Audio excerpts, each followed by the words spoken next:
সুন্দর সুন্দর বিছানার চাদর আমি কোথা থেকে পাই বলো তো? আজকে আমি 2টা বিছানার চাদর তোমাদেরকে দেখাবো, আর তোমরা এই স্ক্রিনে দেওয়া পেজ থেকে কিন্তু নিয়ে নিতে পারবা। আর সেটা যদি না হয় অবশ্যই স্ক্রিনে দেওয়া নাম্বার থেকে তোমরা যোগাযোগ করে আরো সুন্দর সুন্দর চাদর কিন্তু তোমরা নিতে পারবা। তো এই চাদর 2টা এখন তোমাদের দেখায় দেওয়ার পালা। একটা চাদর আমি একদম ব্লু কালারের মধ্যে নিয়েছি, আর একটা রেড এর মধ্যে, মানে 2টা 2 রকম আর কি আমি রাখতে চাইছি, যার কারণে আমার 2টা 2 রকম নেওয়া। এই রেড কালার চাদরটা কিন্তু অনেক সুন্দর, বিছানায় বিছানোর পরে কিন্তু পুরো বেডরুমের লুকটাই কিন্তু চেঞ্জ হয়ে গেছে। আর চাদরের ডিজাইনটা কিন্তু আমার যে অন্যান্য চাদরগুলা ছিল একদমই আলাদা। মায়ের দোয়া হোম টেক্সটাইল পেজ থেকে আমি এই পর্যন্ত যতগুলা চাদর অর্ডার করছি প্রত্যেকটা চাদর অনেক বেশি সুন্দর। আমি চিন্তা করছি আমাদের নতুন বাসায় যাওয়ার পরে আমি আরো সুন্দর সুন্দর চাদর অর্ডার করব। তোমরা যারা যারা এই চাদরগুলো অনেক পছন্দ করছো তারা কিন্তু চাইলে এখনই অর্ডার কনফার্ম করে দিতে পারো।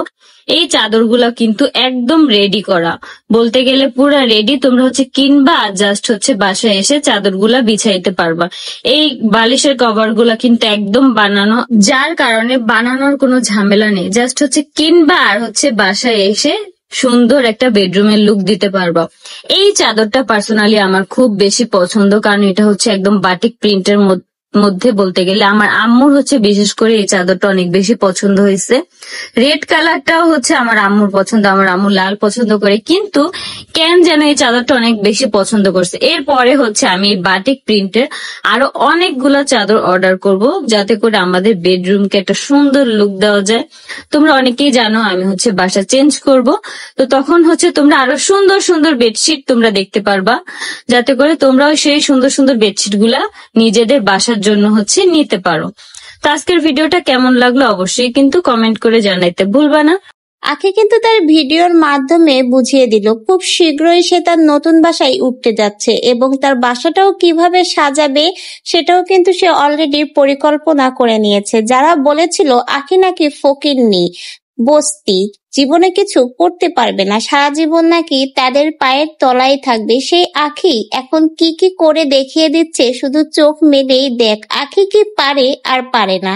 যারা এতদিন আখিকে তার নিচেই দমিয়ে রাখতে চেয়েছিল তাদেরকেই দমিয়ে দিল আখি, রীতিমতো তাদেরকে এখন পিষে ফেলছে আখি। আর আখির এইসব দেখে যে তারা রীতিমতো জ্বলে যাচ্ছে তাও কিন্তু বেশ ভালোই বোঝা যায়। আখি আরো কি কি করে সামনে শুধু দেখতে থাক, আখির এইসব দেখবি আর রীতিমতো জ্বলে পুড়ে ছারখার হয়ে যাবি। যারা চেয়েছিল আখি যেন কোনোদিন কিছু করতে না পারে তাদের মুখে যেন রীতিমতো এবার ঝামা ঘষে দিল, এবং আখি কিন্তু তার নতুন বাসায় কবে উঠবে সেটাও জানিয়ে দিল। খুব শীঘ্রই কিন্তু নতুন একটা ধামাকা দেখাতে যাচ্ছে আখি তার নতুন বাসা নিয়ে, আর এই ধামাকা দেখার পর অনেকেই কিন্তু জ্বলে পুড়ে শেষ হয়ে যাবে। বিশেষ করে যারা আখির পিছে লেগে থাকে আঠার মতো তারা তো যেন জ্বলেই যাবে। তো ভাই দেখতে থাক সামনে আরো কত কি হয়। আখির নতুন নতুন আর কত ধামাকা দেখায় তোদের, নিতে পারবি তো? আখির এত এত চমক, এত এত ধামাকা দেখে আপনারা আবার বেহুশ না হয়ে যান, সতর্ক থাকবেন। আখির পিছে লাগতে যে শেষমেশ না আপনাদের পেছনে আবার বাস পড়ে যায়, সেই দিকটাও একটু দয়া করে খেয়াল রাখবেন।